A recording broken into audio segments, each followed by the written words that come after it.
Now we look at the second example. The marginal cost function of producing X unit of a commodity is given by C prime X equals to X squared minus 2X plus 10, where 500 is the fixed cost. So you can see that in this question, the marginal cost function is given. So dalam soalan ni, marginal cost function diberi. So first A, find the cost function. B, the cost of producing 20 unit. So dalam soalan ni, kali ini yang diberi adalah marginal cost function. So find, the question A is find the total cost function. Kita kena cari cost function.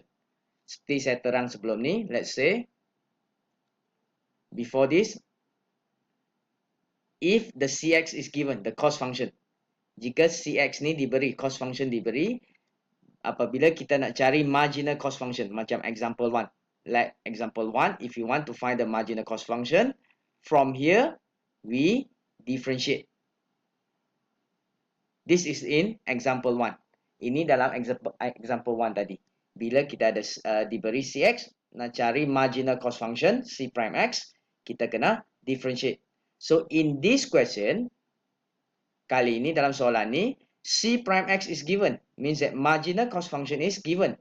So from marginal cost function, soalan A dia minta cari cost function CX. The question A is try to find the CX. So what we have to do is we have to integrate. So kat sini kita kena integrate. So integrate the C prime X, we should get the CX.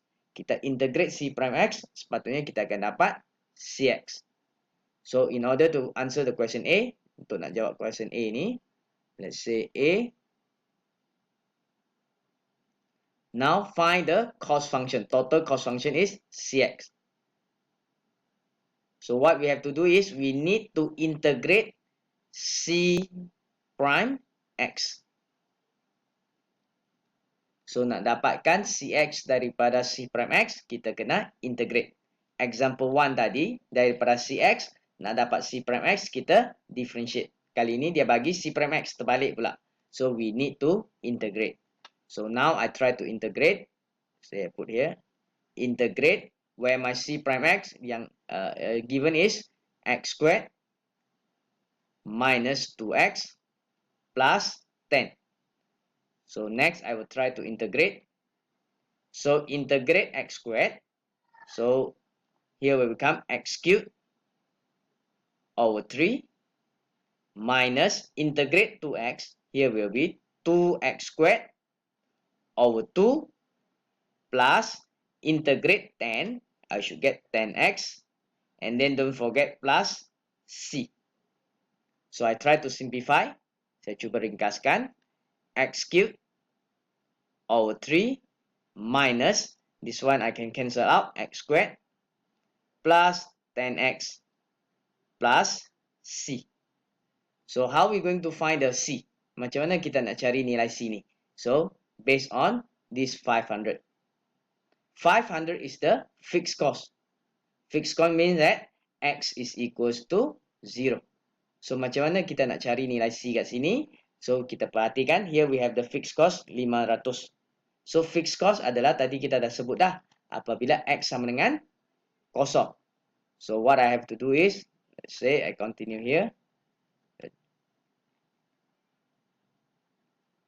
So CX, I rewrite the function CX is equals to X cubed over 3 minus X squared plus 10X plus C.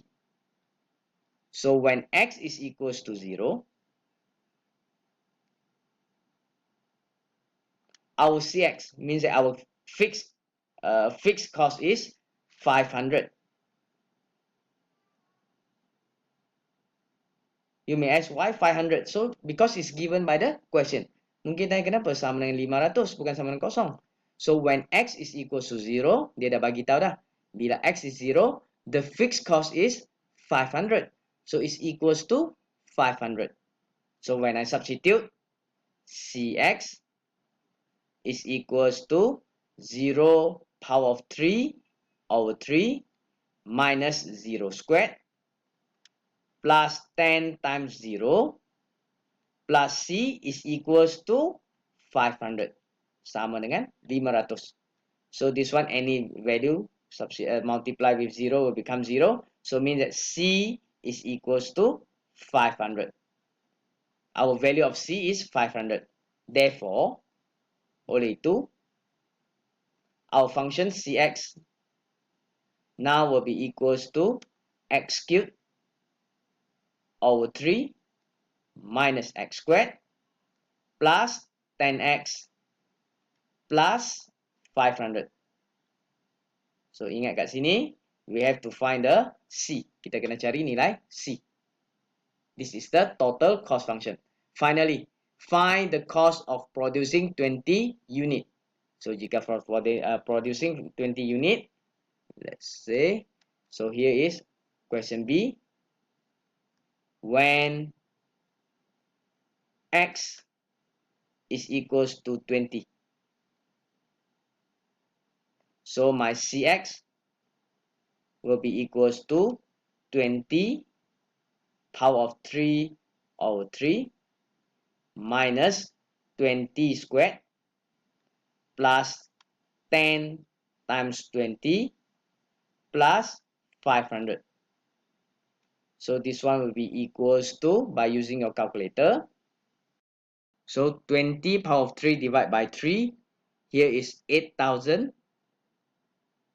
over 3 minus 20 squared will be equals to 400 plus 10 times 20 is 200 plus 500.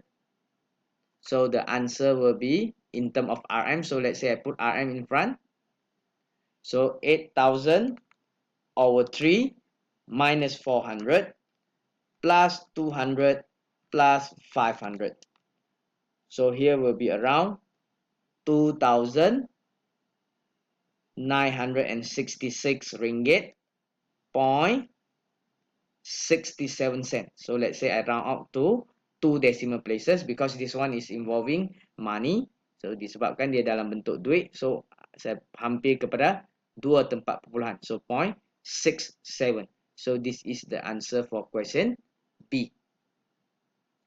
So sekali lagi, jika nak cari cost function daripada marginal cost function, kita kena integrate. So sini integrate, kita ada plus C. Cara nak cari nilai C adalah dengan gantikan X sama dengan kosong dalam persamaan ni. So when I substitute, saya dapati our C is equal to 500. So kita kena tulis baliklah persamaan kita kat sini. So ini adalah persamaan yang lengkap. Baru kita jawab soalan